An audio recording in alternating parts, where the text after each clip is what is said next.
সবাইকে যারা এসছেন, আপাতত একটি ফিল্মের দুজনই এসছেন, ফিল্মটির নাম খুব। ও সৌরভ যেটা বললো, অ্যাকচুয়ালি আমরা সবাই মিলে এটাই বলতে চাই যে এই ছোট স্বপ্ন আমরা একটা দেখেছিলাম যে ফিল্ম যদি আমরা করে উঠতে পারি। তো বুঝতেই পারছেন যে চেয়ারগুলো বেশিরভাগগুলোই ফাঁকা, আশা করি এটা ভরবে, কালকে আর একটু বেশি ভরবে, আর একটু লোকজন আসবে। তো অ্যাটলিস্ট আমরা যারা সিনেমা দেখতে এসেছি তারা সিনেমাগুলো দেখি একটু মন দিয়ে। আর এরপরে লাঞ্চ থাকবে, আপনারা কাইন্ডলি লাঞ্চটা করবেন সবাই মিলে। আর চলুন আমরা সবাই মিলে জমিয়ে সিনেমা দেখি। জয় বাংলা, বাংলা জয় হোক, বাংলা ভাষা জয় হোক। এখানেই ছাড়লাম।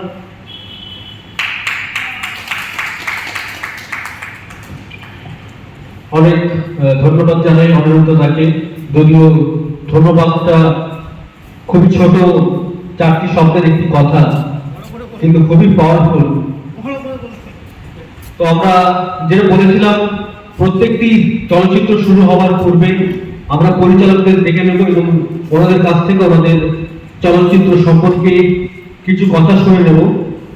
কিন্তু যেহেতু ভাগন চলচ্চিত্রের পরিচালক আমাদের সামনে নেই, তাই ওনাদের নামটি আমি ঘোষণা করে দিচ্ছি। আমাদের প্রথম চলচ্চিত্র ভাগন, পরিচালক সুমন দাস, দীপেন্দু পোড়েল এবং প্রযোজক প্রভাকর মাঝি। চলচ্চিত্রের সময় 22 মিনিট। আমি সিনেমাটা বানিয়েছি, এই গল্পটা হচ্ছে আমার আপনার সবারই বলতে একটা সকাল থেকে একটা বিকেলের গল্প, মানে একটা কোনো একটা ঘটনায় কিভাবে একটা পারিবারিক সবকিছু চেঞ্জ হয়ে যেতে পারে, স্তব্ধ হয়ে যেতে পারে, যেটা আমরা এখন আরো ঘন ঘন এই ঘটনাগুলো ঘটছে, যেটা আমরা এখনো জানি না এই দায়িত্বেই নেবে আরো। এই একটা কনসেপ্টের উপরে আমি এখন ঘটনাটা বলছি না, সেটা আপনার সিনেমাটা দেখে বুঝতে পারবেন। এই দেখার পর মানে হঠাৎ করে এই ঘটনাটা ঘটলো একদিন। তো আমি মনে করলাম যে এটা সিনেমা তো আমাদের একটা বিরাট বড় মাধ্যম সবার কাছে পৌঁছানোর জন্য। তো সেই জন্যই এই স্ক্রিপ্টটা রেডি করা, যারা কাজ করেছে তারা আমার বন্ধু বান্ধব, যারা সিনেমা ভালোবাসে, শিল্পটাকে ভালোবাসে। কোনো রকম মানে তারা কোনো রকম প্রফেশনাল এখনো সেইভাবে হয়নি, ওই জন্য ভুল থাকতে পারবে, সেটা ক্ষমা করে দেবেন। এটাই বলার আর বলতো, সিনেমাটা দেখে আমার ইউটিউব চ্যানেল রয়েছে ছোট পর্দা, সেখানে একটু জানাবেন কেমন লাগলো। সিনেমাটা দেখুন, বাকি নমস্কার সবাইকে, থ্যাংক ইউ সো মাচ এখানে আসার জন্য। আমরা খুব প্রফেশনাল নই, সবে সবে শুরু করেছি একটা স্বপ্ন নিয়ে যে মুভি বানাবো, যারা কনসেপ্ট ছড়িয়ে আছে সেগুলোকে আপনাদের করে তুলে ধরবো। তো সেই জন্যই এই মুভিটা বানানো, সবাই দেখুন কেমন লাগলো। আমি এখানে মুভিটাতে কাজ করতে পেরেছি এবং সেটা স্ক্রিনে দেখানো হচ্ছে, এটার জন্যই এখানে আসা। থ্যাংক ইউ সো মাচ যারা আমাদের মুভিটাকে সিলেক্ট করেছে। অ্যান্ড আপনারা সবাই আছেন, আমরা কিছু বলবো না, আপনারাই বলবেন, আপনাদের মাধ্যমে আমরা বুঝতে পারবো যে আমরা কাজটাতে কতটা successful. Thank you so much. ইংরেজিতে বলার মধ্যে দিয়ে একটা কনফিডেন্স দেখানো হয়েছে, যে কারণে পাত্রপক্ষ পাগল ছেলেকে নিয়ে চিটকে চলে গেল। আমি বলছি যে আমরা কি, উনি যদি বাংলাতেই বলতেন, আমি বলছি অমিত্রাক্ষ ছন্দে না বললেও চলতো, যদি উনি বাংলাতেই বলতেন, তাহলে কি এইটাকে আমরা এস্টাবলিশ করতে পারতাম না এত কনফিডেন্টলি? এটা আমার প্রশ্ন। কেন আমাকে ইংরেজি বলেই বা অন্য একটা ল্যাঙ্গুয়েজকে বলে, আমি শ্রদ্ধা সহকারে বলছি, আমরা কি বাংলা ভাষাকেই অন্যভাবে ইউজ করে আমরা কি মানে যারা এত মানে ডমিনেন্সি দেখাচ্ছিল, পাত্রপক্ষ টাকা শোনা দিচ্ছে, আমরা কি বাংলা ভাষা দিয়েই এই প্রভাবটা আনতে পারতাম না পাত্রপক্ষকে? আমি কি বোঝাতে পারছি মানে আমার প্রশ্ন? স্যার বুঝেছি, কিন্তু আমি চেয়েছিলাম বাংলাতে পড়লে স্যার পাঠ্যপক্ষ বুঝে, হয়তো কিছু না কিছু হয়তো বুঝে, তাই আমি চেয়েছিলাম একটা ইউনিক টাইপের, যাতে ইংলিশে বলে কিছুই না বুঝতে পারে। তো কিছু যদি না বুঝবে, ও যদি কিছু না ফিল করবো, তাহলে মুখে চলে গেল, ওর মুখে তো সেন্স হয়েছে। পার্থপক্ষ কিছুই বুঝতে পারলো না, তাই ওখান থেকে রেখে চলে গেল। কি বলছে? তাহলে রাখলো কেন? ওর মধ্যে তো কিছু একটা সেন্স হয়েছে যে এমন কিছু বলছে আমরা বুঝতে পারছি না। এটা বাংলায় আসলে আসলে এটা মাইক্রো করার চেষ্টা করেছিলাম, মাইক্রো মানে ওই 2.5 মিনিটে। তাই আমি খুব ছোট ছোট ভাবে ভেবেছিলাম জিনিসটা, যাতে ছোট্ট করে কিছু একটা তৈরি করি, আর সেটাই 5 মিনিট এসে দাঁড়িয়ে গেছে। তাই তারপরে স্যার কিছু ভাবা হয়ে গেছে। আচ্ছা, ঠিক আছে, ঠিক আছে। এবং পুষ্পস্তবক দিয়ে ওনাকে বরণ করে দিচ্ছেন।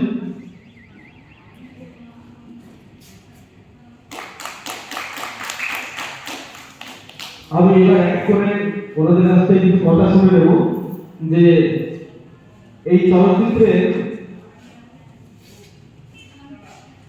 নমস্কার সবাইকে। আমরা অনেক সকালবেলা এসেছি আজকে, যখন এই হলের গেটটা খুলেনি আমরা তখন এসেছি। তো অপেক্ষা করছিলাম যে কখন আমাদের ডাক্তার আসবে, এখন এসছে। তো এটা আমার প্রথম ছবি অ্যাকচুয়ালি। এর আগে আমি টেলিভিশনে কাজ করেছি, আমি একটা টেলিভিশন চ্যানেলে চাকরি করতাম, তো সেখানে আমি একটা রিয়েলিটি শো পরিচালনার দায়িত্বে ছিলাম। এবং আমার পড়াশোনা হচ্ছে থিয়েটার নিয়ে, আমি রবীন্দ্রভারতী থেকে নাটক নিয়ে পড়াশোনা করেছি। এবং আমি যখন পড়াশোনা নিজে শেষ করি তখন হচ্ছে 2019-এর শেষ, আমার মাস্টার ডিগ্রি শেষ হয়। আর ঠিক তার পরের বছর থেকে কোভিড শুরু হয়। তো সেই সময় আমরা যত আর্টিস্ট আছে যে কোনো ফিল্ডের ক্ষেত্রে, তাদের উপর থেকে জীবনে একটা ধাক্কা এসেছে, সেই ধাক্কাটা আমরা এখনো বহন করে চলেছি। এবং সেই ধাক্কার একটা ছোট্ট ঝলক হচ্ছে এই সিনেমাটা। মানে জাস্ট বন্ধু বান্ধবরা মিলে বানানো। আগে আপনারা দেখুন, দেখে আমাকে জানাবেন, দেন আমি নিশ্চয়ই আমার যা যা বলার বা আপনার উত্তর দরকার আমি বলবো। আগে আপনারা কাজটা দেখুন। Thank you. আমার বন্ধু শুভ্রদীপ, ও এই সিনেমার এডিটর এবং কালারিস্ট, ও যদি কিছু বলতে চায় প্লিজ। হ্যাঁ, নমস্কার। এটা বেসিক্যালি একটা স্টুডেন্ট ফিল্ম। আমরা প্রথমে এটাকে 5 মিনিটের একটা মানে কাট তৈরি করি, এবং পরবর্তীকালে আমরা মনে করি এটাকে একটু এক্সটেন্ড করা দরকার, এবং এক্সটেন্ড করে এটাকে মোটামুটি 9-10 মিনিটের বানাই এবং ওটাকে সাবমিট করি। তো আপনারা দেখুন, জানান কেমন লাগবে। ধন্যবাদ। যে মঞ্চার শটটা ছিল আর কি, যে আমার কাছে মানে আমরা যখন সিনেমাটা শুটিং করেছিলাম আমরা দেখছি মঞ্চাজটাই করা হয়নি অ্যাকচুয়ালি। আচ্ছা, আমার আমার দেখতে দেখতে মনে হচ্ছিল হ্যাঁ, যে এটা কি বিষ। না না না, বিশ না, বিশ না, মানে বিশ না। আমি পরে বুঝতে হ্যাঁ, পারি, হ্যাঁ। তখন আমার মাথাটা চলছিল। ওটা ওই একটা অভাবের সময়টা আর কি, হ্যাঁ, যে হ্যাঁ। বাড়িতে দানা পানি নেই কিছু, হ্যাঁ, সেই বিষয়। এইটা আরেকটা শট যেখানে আমার একটু ব্লুইশ লেগেছে, মনে হচ্ছে ফিল্টার ইউজ হয়েছে, কোনটা? যেখানে একটু ব্লুইশ লেগেছে শট। হ্যাঁ হ্যাঁ, ওটা করা হয়েছে, ইন্টেনশনালি করা হয়েছে। তো আমরা দেখতে পাচ্ছি যে অভিনেতা প্রণাম করছে, মানে ঠাকুরের উপর একটা আলাদা বিশ্বাস আছে। যে আমার যেটা মনে হয়েছে, এতটা তো আর শর্ট ফিল্মে দেখানো যায় না, মানে এটা সাবটেক্সট, যেটা যে একটা মানুষ যে মানে আমাদের মতো অনেকেই যারা ঠাকুরে বিশ্বাস করে যে ঠাকুর আমাকে পাস করিয়ে দেবে, ঠাকুর আমাকে চাকরি পাইয়ে দেবে, কালকে একটা ভালো কিছু আমার হয়ে যাবে, এই যে একটা বিশ্বাস ওর ভিতরে দীর্ঘদিন ধরে বসবাস করছে, সেটাও মাধুরীটা দিয়ে আর কি আলটিমেটলি যে আর না, মানে আমার জীবনের হয়তো শেষ সরকারি চাকরির পরীক্ষা ছিল, সেটা তো আমি পাস করতে পারলাম না, তাই আজ আমার ভগবানের উপর থেকে সেই বিশ্বাসটা উঠে গেল। দেখো মাধুরীটা জাস্ট যে এটা আর কি মনের ভুল ছিল আর কি আমার কাছে, ওগুলো কুসংস্কার অ্যাকচুয়ালি। কুসংস্কার অ্যাকচুয়ালি। Thank you. এবং ফুল টিম এই মুভিটা Thank you. সত্যি অসাধারণ হয়েছে। বই মানে ছোট ছোট যেভাবে হচ্ছে, একটাই সমাজে বার্তা দেওয়া উচিত যেন আমরা কিছু শিখতে পারি। একদম। সমাজের বাস্তব চরিত্র বা বাস্তবতা যেখানে দাঁড়িয়ে আছে, সেই লার্নিং যেন প্রত্যেকটা জায়গা থেকে আমরা পাই। আমি উমাতে পেয়েছি, সত্যি অসাধারণ, এবং আপনারটাতেও রয়েছে। আর একটা এটা আমার মনে হয়েছে, দেখুন, ধর্ম কোনোদিন কোনো কিছু করতে শেখায় না, এটা একটা শক্তি দেয় আমাদেরকে ভিতর থেকে, তাই না? আমরা হিন্দু হই, খ্রিস্টান হই, মুসলিম হই, যে ধর্মকে বিশ্বাস করি, মসজিদে যাই কেউ মন্দিরে যাই, এটা আমাদের আস্থা ভরসার প্রতীক। অ্যাকচুয়ালি ভগবান কিন্তু করিয়ে দেন না, আমাদেরকে একটা অনুপ্রেরণা দেন। একদম। তো এটাকে নেগেটিভ ভাবে দেখানোর কিছু মানে এটা আমার ব্যক্তিগত অনুভূতি। অনেক সময় আমরা বিভিন্ন মুভিতে দেখি যে একটা হিন্দু ধর্মকে বারবার করে আঘাত করা হয় এবং দেখানো হয় যে এটা না হলে নয়, এটা কিন্তু ব্যাপারটা নয়, কর্ম করতে হবে, তাই না? আমরা প্রত্যেকে কর্মের উপরেই উঠে আসি। অ্যাকচুয়ালি আর ভগবান বলুন, আল্লাহ বলুন, এটা আমাদের আস্থার প্রতীক, ভরসা। আমাদের ধর্ম আমাদেরকে ভালো মানুষ হতে শেখায়, ভালো কর্ম করতে শেখায়, মানুষের সেবা করতে শেখায়। কিন্তু শুধু ধর্ম করবো বসে থাকবো তাহলে তো কিছু মানে কর্ম করতে হবে না। তো দুটো বার্তাই আসুক, কর্ম প্রথম, দেন ধর্ম তো থাকবেই, কিন্তু কর্মটা করতে হবে। এটাকে ছেড়ে দিয়ে নয় বা এইটার জন্য ওটা হচ্ছে এরকম ব্যাপারটা বলি, এই বার্তাটা যেন সমাজে না যায়, এটা আমার ব্যক্তিগত অনুভূতি। তাই না? এটা আস্থার প্রতীক, আস্থাতে বা আস্থাতে আঘাত দিয়ে কিছু কিন্তু এটা ভাবাবে প্রত্যেকের আবেগ। আর আমার এই সিনেমা নাম কু, যে কারণে আপনারা দেখতে পাবেন যাই দেখানো হয়েছে, আমাদের এই যে অন্ধবিশ্বাস বিশ্বাস যাই তৈরি হয় সেটা আমাদের মন থেকে হয়। তো ওই মাগুলিটা মনের ভেতরে জড়ানো আছে, যে কারণে আর কি আসল সমস্যাটা আমাদের মনে, সেটা রেজিস্টার করা হয়েছে। আচ্ছা তো এই আর কি একটা বিষয়। ঠিক আছে। আর আমার এই সিনেমাটা বানাতে আমি যখন বলেছিলাম আমার বন্ধু বান্ধবকে যে আমাদের এটা করতেই হবে, ও আপনারা চেনেন পরিচালক প্রদীপ্ত ভট্টাচার্যকে, ও প্রদীপ্ত ভট্টাচার্য স্টুডেন্ট হয় এডিটিং এর। তো ওই ওদের ব্যাচের এই পরীক্ষাটার জন্যই আমরা এই সিনেমাটা তৈরি করেছিলাম। তো কোনো বাজেট ছিল না, আমি তখন রবীন্দ্রভারতী রেপার্টারিতে থিয়েটার করি। তো সেই সময় গল্প ভাবা, বন্ধু বান্ধব নিয়ে কাজ করা, যা কিছু করেছি সবটা 1800 টাকার মধ্যে করা হয়েছে। আর শুধু অভিনেতাদের এটাই বলেছিলাম, যারা রয়েছে প্রত্যেকেই আমার চেনা, আমরা একসাথে প্রচুর থিয়েটার করেছি, সবাই আমাকে খুব ভালোবেসে বলেছিল যে তুই যেহেতু কাজটা করছিস, আমরা এমনি তোর সাথে কাজ করতে চাই। তো সেই জায়গা থেকে আমি প্রমিস করেছিলাম যে যদি কোনোদিনও এই সিনেমাটা থেকে আমরা কখনো আর্থিক পুরস্কার পাই, আমি সেটা অভিনেতাদের প্রত্যেককে আর কি ডিস্ট্রিবিউট করে দেবো। তো সেটা আর কি সবাইকে বলা রয়েছে। এই হচ্ছে আমাদের দিয়ে 1800 টাকার cinema. Thank you so much. Thank you, thank you. আজ পেরিয়েছি বাইরে ছোট ছোট পায়ে পায়ে, ছোট ছোট পায়ে পায়ে, ছোট ছোট পায়ে পায়ে।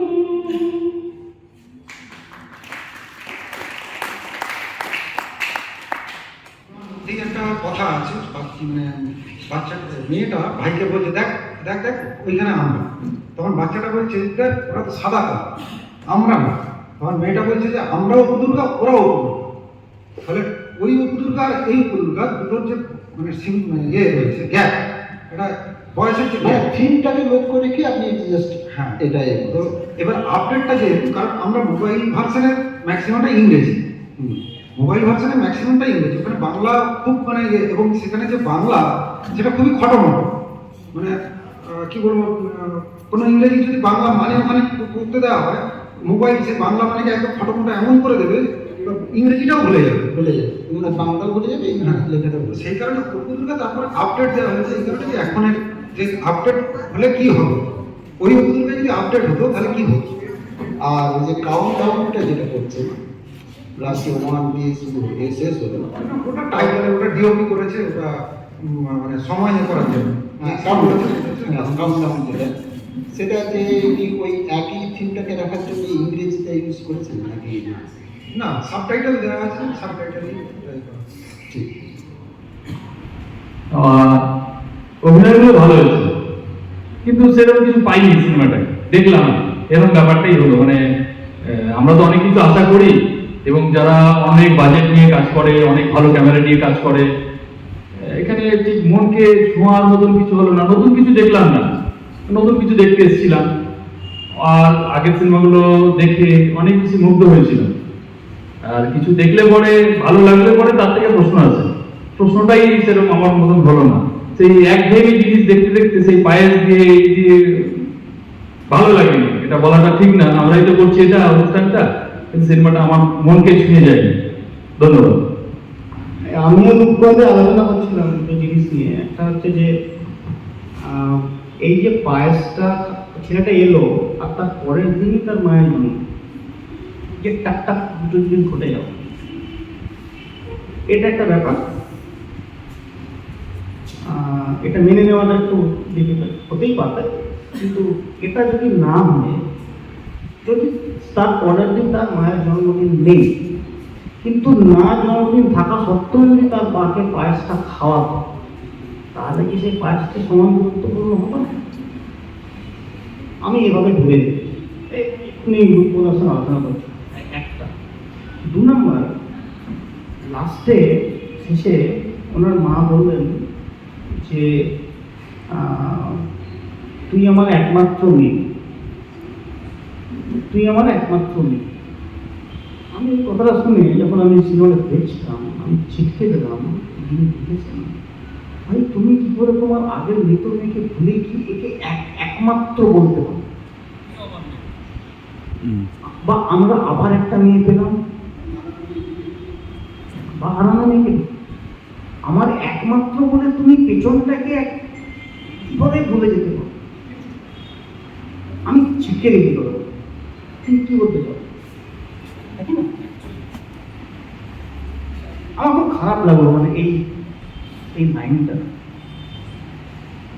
হ্যাঁ, ওই যে বলছেন না যে বয়সের সঙ্গে চরিত্রের ন্যাচুরিটিটা বা ম্যাচটা ঠিক হয়, তো সেটা বড় করে এমন কিছু দেখার নেই, কিন্তু বাবা মার সঙ্গে যে গ্যাপটা, বয়সের গ্যাপটা, সেটা মোটামুটি ম্যাচ করে গেছে।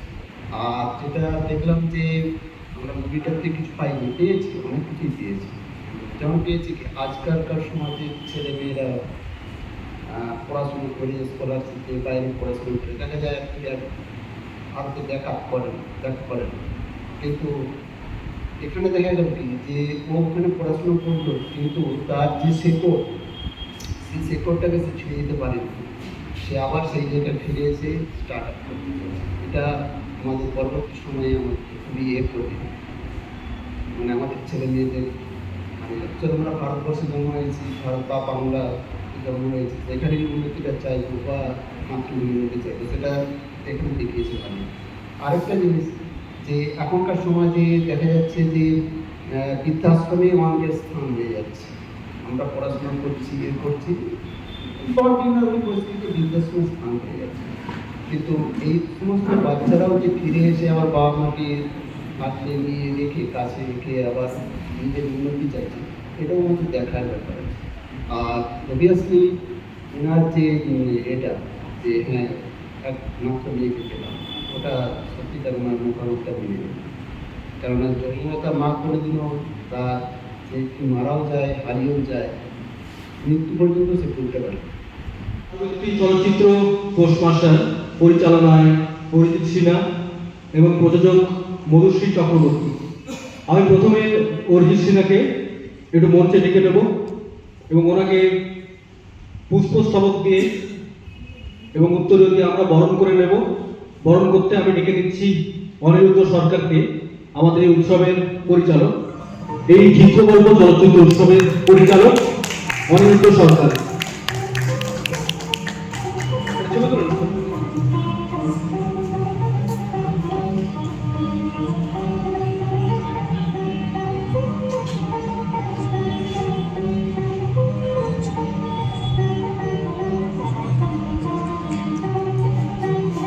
আচ্ছা, এরপরে আমি অরিজিৎ দাকে আহ্বান জানাবো একটু মাইকের সামনে।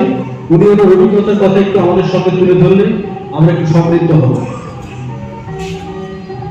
হ্যালো, প্রথমেই আমি ধন্যবাদ জানাচ্ছি বাংলা পক্ষ তার আয়োজনে যে এত সুন্দর একটি শর্ট ফিল্ম ফেস্ট, এবং এখানে অনেকেই আছেন যারা আমার খুব পরিচিত এবং খুব গুণী মানুষ, যেমন রাজেশ আছে, খুব দারুণ সাউন্ড ডিজাইনিং নিয়ে কাজ করে, সৌরভ আছেন, সৌরভ সিংহ, অনিরুদ্ধ বাবু আছেন, অনেকে আছেন। তো সেই জন্য কিন্তু একদম লাস্ট দিনেও আমি ওনাদের ডাকি সঙ্গে সঙ্গে সাড়া দিই, এবং আরো সবাই মিলে আরো আমাদের পুরো টিম আসতে পারলে ভালো লাগতো, তবে অনেকে এখানে আছেন। আর আমি আমার সাথে একটু দেখে নেবো, আমাদের ফিল্মে ছিলেন সুব্রত বাবু। ভাবেই ভাবি যে জয়ফুল লার্নিং মানে হচ্ছে যে সব পাঠই আনন্দ পাঠ, এই ব্যাপারটাকে আমি বেশ কিছু বছর ধরে তুলে ধরার চেষ্টা করছি। যখন প্রথম শুরু করেছিলাম 2006 সালে, তখন অনেক অপরিণত কাজও বেরিয়েছে, তখন যে মাথায় যেগুলো আসতো তো পরে পরে যখন আমরা ইংরেজি সাহিত্য নিয়ে পড়াশোনা করে এমএ করলাম, ডিএলএড সব শেষ করার পর যখন শিক্ষকতার পাশাপাশি যখন কাজ শুরু করলাম সেইভাবে, তখন ম্যাচিওর কিছু কাজকর্ম করার চেষ্টা করলাম। তো সব পাঠই আনন্দ পাঠ, সেইটাকে কেন্দ্র করে সহজ পাঠের উপর আমি 3টে সিরিজ করেছি। 3টেই বিভিন্ন জায়গায় অ্যাওয়ার্ড পেয়েছে, কলকাতাতেও চলেছে বিভিন্ন টিভি চ্যানেলে, এবং ওগুলো অ্যাওয়ার্ড পেয়েছে। আর এই সিনেমাটাও আমরা বিভিন্ন জায়গায়, এটা হচ্ছে 7টা জায়গায় আমরা অ্যাওয়ার্ড পেয়েছিলাম। তো এটা ছিল রবীন্দ্রনাথ ঠাকুরের কাহিনী, আপনারা সবাই জানেন, পোস্টমাস্টার, খুব বিখ্যাত কাহিনী। সেটাকেই বড় গল্পটাকে তার মিডিল থেকে নিয়ে এদিক ওদিক করে আরেকটু সাজিয়ে চিত্রনাট্য করে গল্পটাকে দাঁড় করিয়েছিলাম এবং 2 বছর আগে। তো এবং একটি বাচ্চা মেয়ে যে ছিল তাকেও একদিন না 2 দিন এসেছিল গ্রুম করিয়ে, এবং বিভিন্ন জায়গায় স্পট দেখতে গেছিলাম আমরা অনেকদিন ধরে। এবং আমি একটু খুঁতখুঁতে আছি যে একটা কাজের জন্য অনেক বেশি যেতে হয়, এনারা ভালো জানেন। তো এই সুব্রত বাবু ছিলেন গোমস্তার চরিত্রে, অঞ্জনবাবু আমাদের সহজ পাঠটাতে ছিলেন, এবং সংলাপটা কিছুটা বিশ্বজিৎ সিনহা বাবা লিখেছিলেন, উনি ডাক্তারের পাঠে ছিলেন। তো সব মিলিয়ে, এবং একটি পাগল বাউলের চরিত্র ছোট্ট ছিল, সঙ্গীতে ছিল অনন্যা সিনহা পাল এবং সুমন্ত সাহা। এবং আমরা মানে একেবারে বড় সিনেমার মতো মাঝে দুটো মিউজিকও রেখেছি, একেবারে নিজেরা ওটাকে কম্পোজিশন করে আমরা গান রেখেছিলাম, প্রচলিত গানকে আমরা নিজেদের মতো করে আপনারা দেখতে পাবেন। এবং বিশিষ্ট নৃত্যশিল্পীরা সহেলি এবং তার টিম, তারা কিন্তু কোরিওগ্রাফি ওই নাচটুকুতে ছিল। তো সব মিলিয়ে আমরা গল্পটা দেখাতে চেয়েছিলাম যে পোস্টমাস্টার উনি, আপনারা বাকিটা দেখবেন যে একটা কথা আছে না যে বিরহ মিলন বিচ্ছেদ সবটাই, মানে কেউ কারোর জন্য যে আঁকড়ে ধরে বেঁচে থাকে বা আমি চাইলেই যে সেটা পাবো এমনটা নয়, একটা সময় আমাদেরকে যেতে নাহি দিব তবু যেতে দিতে পারে। তো সেইটাই কোথাও এখানে ফুটে উঠেছে। এবং শেষে যে সংলাপটা দেখতে পাবেন আপনারা একদম সিনেমার শেষে যখন ডিঙিতে করে চলে যাচ্ছে, সেটা একটা দূরদর্শন শিল্পী, তার নাম ছিল চন্দ্রজিৎ, তিনি হুগলিতে থাকেন। তো তার হচ্ছে শেষকালে ওই ওনার ভয়েস ওভারটা ছিল। তো সব মিলিয়ে আমরা এটা দেখাতে চেয়েছিলাম যে রতন চাইলেও অনেক কিছু তাকে মেনে নিতে হয়েছে, এবং বাবু মানে পোস্টমাস্টার শেষ পর্যন্ত চলে গেছে। মিডিলে তাদের গ্রামে বাইরের থেকে নাচ করতে এসেছিল, সেই এন্টারটেইনমেন্টটাও যেমন রেখেছি, তেমন একটা ছোট্ট ছেলে ওই চাকা ঘুরিয়ে যে হাফ প্যান্ট পরে বা যেমন সাইকেলের চাকা নিয়ে যে আমরা ছোটবেলার যে খেলা যেগুলো আমরা হারিয়ে ফেলছি, সেগুলোও আমি তুলে ধরার চেষ্টা করেছি। পিকচার কোয়ালিটি থেকে শুরু করে সবকিছুতেই চেষ্টা করেছি আমাদের এইখানে দাঁড়িয়ে কিছুটা দেওয়া, বাকিটা আপনাদের ভালো লাগবে, আমাদের ভালো লাগবে। আর আমি এটাই লাস্ট একটা কথা দিয়েই আমি শেষ করতে চাই সুনীল স্যারের, যে আমার সবসময় মনে হয় যে I will drink life to the lees, জীবনে সর্বদা শেষ চুমুক অব্দি পান করতে হবে। যে কদিন আছি আমরা ভালো কিছুর মধ্যেই থাকতে চাই। তো আমি এনাদেরকেও ধন্যবাদ জানাচ্ছি, এনারা আমার সাথে ছিলেন এবং অনেক অত্যাচার সহ্য করেছেন আমার পরিচালনার সময়। ভোরবেলা থেকে আমরা শুটিং করেছি 4টে সাড়ে 4টা থেকে।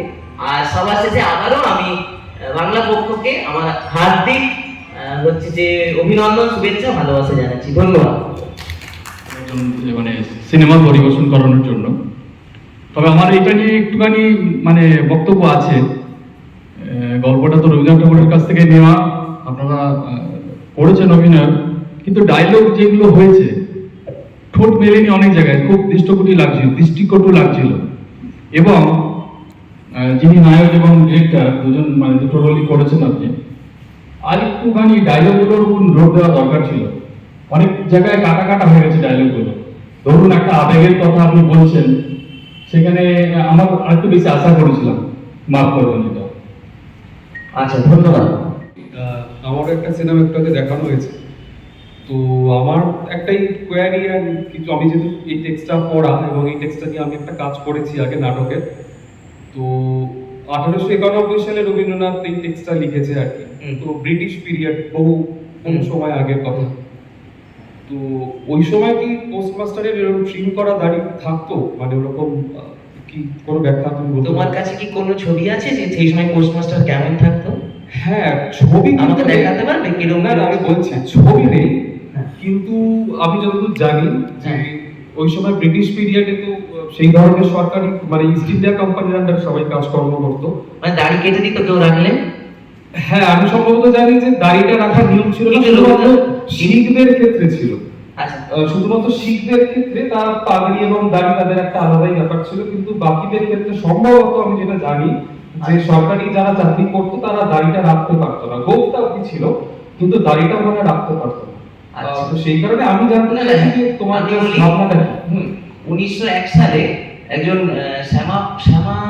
শ্যামাপদ শর্মা, সম্ভবত শ্যামাপদ বাবু বলে একজন ছিলেন, যিনি ওই ঊর্ধ্বতন কর্মচারী ছিল, ওরকম একজন ছিলেন, যিনি তখনকার দিনে শুধু দাড়ি নয়, তিনি আবার সেন্টও ব্যবহার করতেন, বুঝতে পারছেন?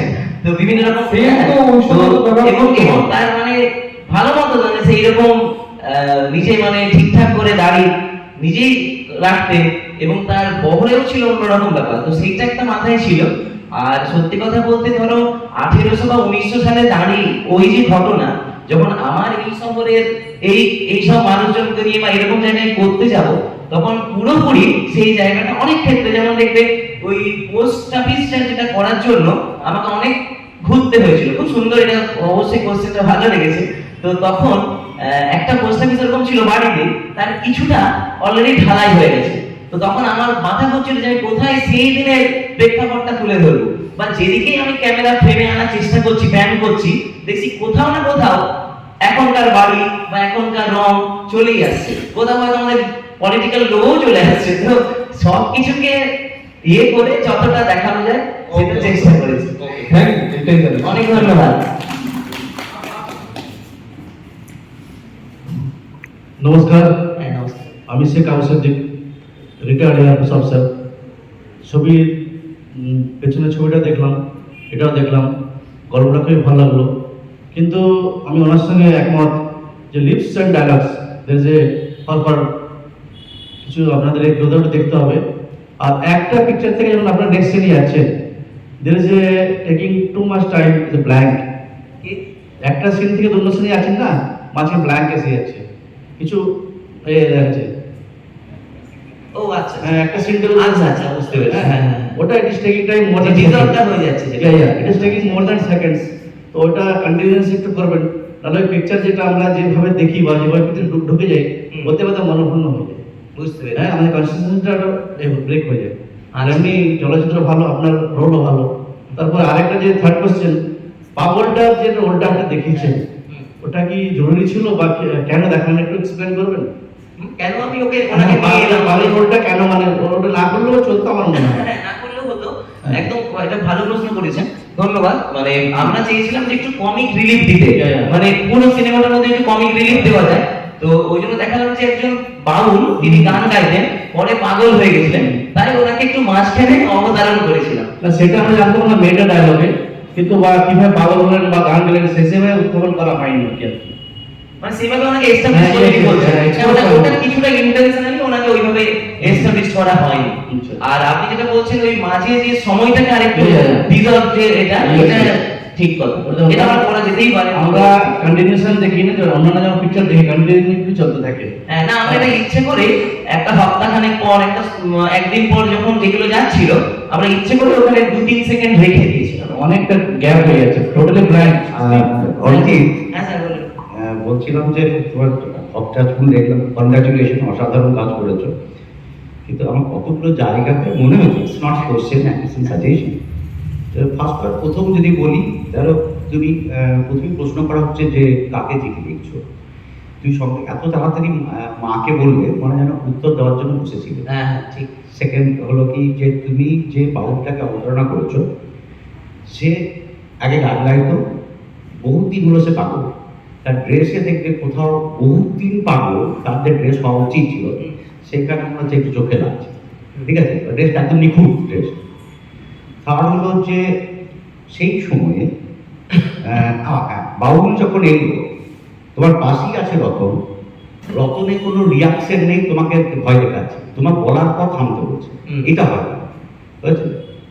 3 নম্বর, পাশে যে বসছে সেই সোসাইটিতে একটা মেয়ে ছোট হলেও, যে বয়স সেই সময়ে, যেখানে 8 বছর 9 বছরের মেয়ের বিয়ে হয়ে যেত, সেইখানে একজন বাইরের ছেলের পাশে একটা মেয়েকে বসানো যায় না। যে তুমি বাড়িতে ঠিক আছে, রতন তোমার কাজ করছে, সোসাইটির বাইরে এসে যে পাশে বসেছে, এটা কোনো একটু একটা আমার মনে হচ্ছে, কেমন একটা মনে হচ্ছে ওই সময় এতটা পারমিসিবল ছিল না। 4 নম্বর, ভুলে গেল অনেকগুলো, একটা আরেকটা বলি, যখন একটা ছেলে টায়ার চালাচ্ছে না, যতক্ষণ পর্যন্ত যদি তুমি স্কিল হও, তাহলে সেই টায়ারের দিকে তাকাবে, বুঝেছে? সে কিন্তু টায়ার দেখতে, তারপরে টায়ারটা সেকেন্ড, বুঝেছে? সেকেন্ড হলো ওই পায়ের দুটো যে ফাঁক, এইটাও কিন্তু টায়ারটা ফাঁক বলছে যে টায়ারটা ঠিক মতো চালাতে যাবে না। ওই যে হাঁটছে যে ফাঁক দুটো পা দুটো, সেটাও ঠিক হচ্ছে না। আরও কয়েকটা ভুলে গেলাম এই মুহূর্তে। ওভারঅল খুব ভালো হয়েছে আর কি। তবে আমি এটার সঙ্গে একমত যে ওই যাকে অবতারণা করেছি, মনে হচ্ছে মাঝখানে তার কারণে অর্থহীন হয়ে গেছে, মানে সে কোনো গুরুত্ব পাচ্ছে না। এখন তার সে যদি এইরকম কষ্ট হয়, সে বাউল ছিল, সে কোনো একটা কারণে পাগল হয়েছে, তাহলে সেখানে কমিকের কোনো জায়গা নেই। আচ্ছা, তার এরকম মানে ওকে দিয়ে ওর যে কোন পরিস্থিতিতে ফোটাচ্ছে, বাট পরবর্তীকালে সে দেখলাম সেটা ইউজলেস হয়ে গেছে, তাকে নাট ভালো বা অন্য তাকে ওর একটু এস্টাবলিশ করতে হতো চরিত্র।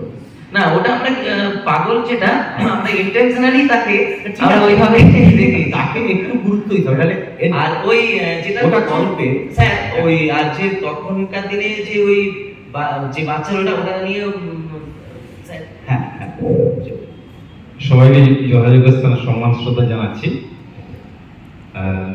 অরিজিৎ চেষ্টা করেছে, আর আপনাদের মূল্যবান পরামর্শ বা আমরাও আত্মসমালোচনা করছি, আপনাদের কাছ থেকে শিখছি কোথায় কোথায় গ্যাপগুলো থেকে।